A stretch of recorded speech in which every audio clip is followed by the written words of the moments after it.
కూటమి ప్రభుత్వం అనేది చాలా బాగుందండి. కాకపోతే ఏంటంటే మనకు డెవలప్మెంట్ ఆగకుండా ఎవరు చేసినా పరిపాలన మంచిగా చేస్తే వాళ్ళని ప్రోత్సహిస్తామండి. అంటే ఇక్కడ మరి వైసీపీ నాయకులు పదే పదే మాట్లాడుతున్నారు.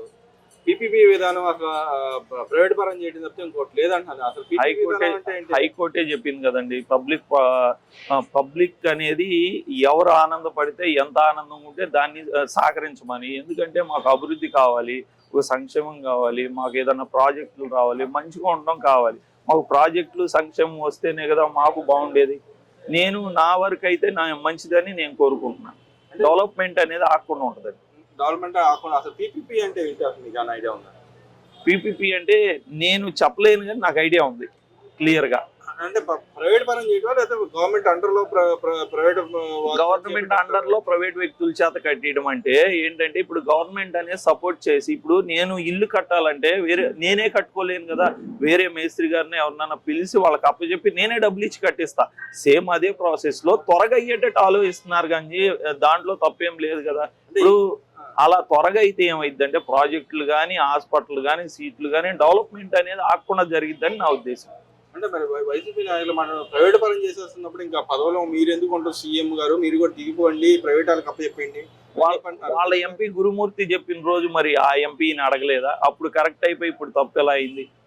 వాళ్ళు సమర్థించినప్పుడు ఇప్పుడు గవర్నమెంట్ అనేది మంచిదనే చెప్పింది కదా, దానికి కరెక్టే కదా. అంటే మరి సెంట్రల్ హెల్త్ మినిస్టర్ గారు కూడా అనౌన్స్ చేశారు, పీపీపీ మోడల్ చేయడం మంచిదే, ఫాస్ట్ గా అవుతుంది కాబట్టి ప్రజలకు ఉపయోగపడుతుంది. మరి ఏదైనా వైసీపీ నాయకులకు ఎందుకని అర్థం కావట్లేదు అంటారు. వాళ్ళకి ఏదో ఒకటి బురద చల్లాలండి.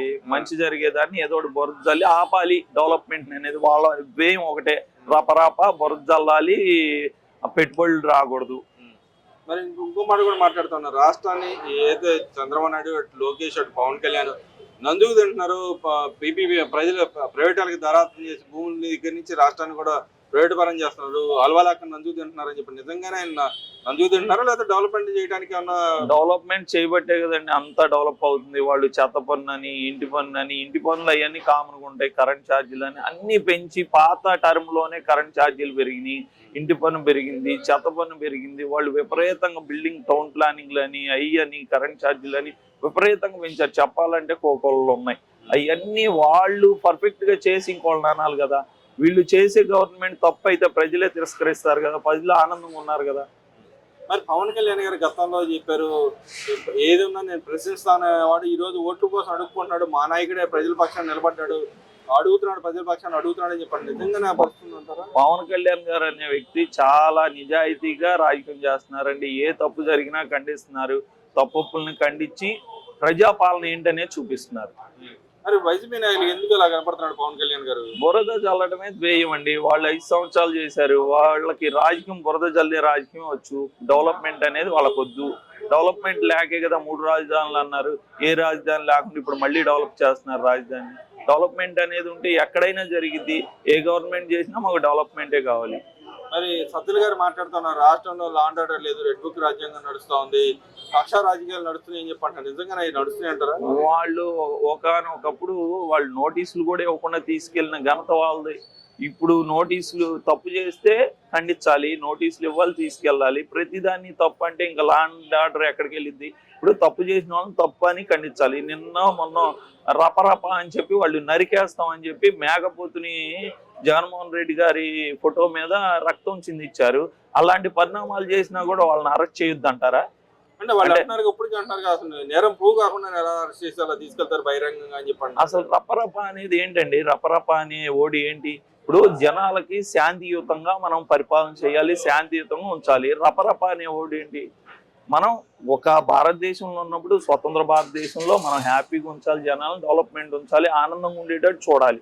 అంతేగాని మాజీ సీఎం గారు అయినటువంటి రపరప దాన్ని ప్రోత్సహించి నవ్వడం ఇదంతా కరెక్ట్ కాదని నా ఉద్దేశం. అంటే మరి ఇంటికి అప్పుడు అది లా ప్రకారం, చట్ట ప్రకారం తప్ప ఒప్పు అంటారు?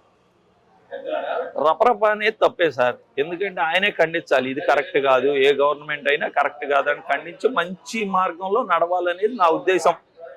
అది యువతగా అంటారు. ఇప్పుడు మీరు అంటున్నారు యువతకి ఈ గవర్నమెంట్ వచ్చిన అసలు ఏం చేయట్లేదు, గతంలో ఇస్తున్న హామీలను నెరవేర్చలేదని చెప్పి అంటారు. నిజంగానే ఏం నెరవేర్చలేదంటారు? అన్ని నెరవేరుస్తున్నారు కదా.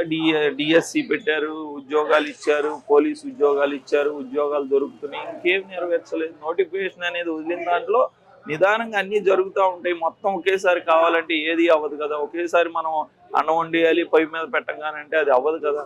నిదానంగా ఉడికిద్ది.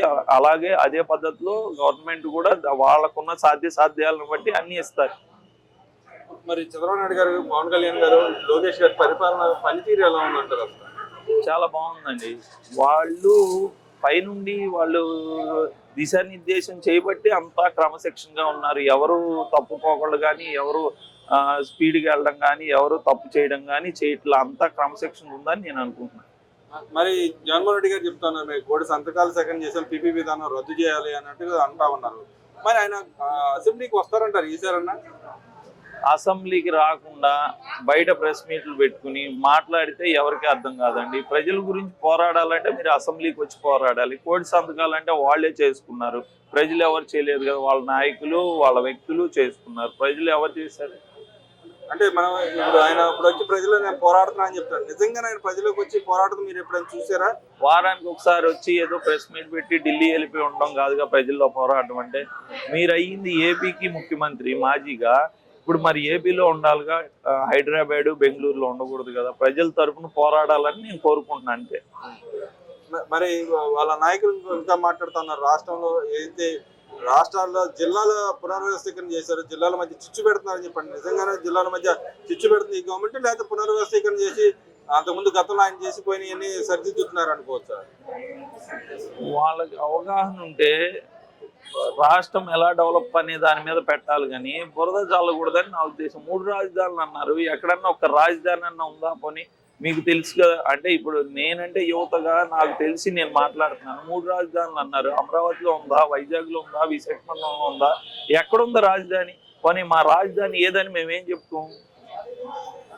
ఇంకో మాట కూడా అంటున్నారు, అమరావతిలో భూములు తీసుకుని ప్రైవేట్ వాళ్ళకి ధరాలు చేస్తుంది ఈ గవర్నమెంట్, రైతులు పట్టించుకోవట్లేదని చెప్పండి. అమరావతి ప్రజలు చాలా హ్యాపీగా ఉన్నారే. అలాంటిది ఏమైనా ఉంటే కంప్లైంట్ అమరావతి ప్రజలు ఇస్తారు. వాళ్ళు చాలా హ్యాపీగా ఉన్నారు. వాళ్ళ డెవలప్మెంట్ ఆగట్లేదు. ఇప్పుడు వెళ్ళి చూడమంటే నేను వెళ్ళి చూసాను. భూములు బలవంతంగా లాక్కుంటున్నారంట కదా ఈ గవర్నమెంట్ వచ్చిన. భూములు బలవంతంగా లాక్కుంటున్నారు. వాళ్ళకి అయితే రైతులకైతే మద్దతు ధర కూడా సరిగ్గా లేకుండా చేశారు.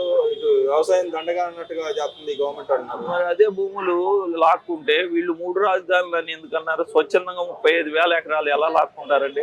అది చేతగాని మాటలు. కాకపోతే ఇప్పుడు నా భూమి ఉంది, నేను లాక్కుంటే ఊరుకుంటానా? కాల్ చేస్తా కదా. వాళ్ళు కూడా అలా స్వచ్ఛందంగా ఇచ్చారే తప్పితే లాక్కోవడం ఏముండదు. వాళ్ళు ఆనందంగా ఉన్నారు ఇచ్చినందుకు.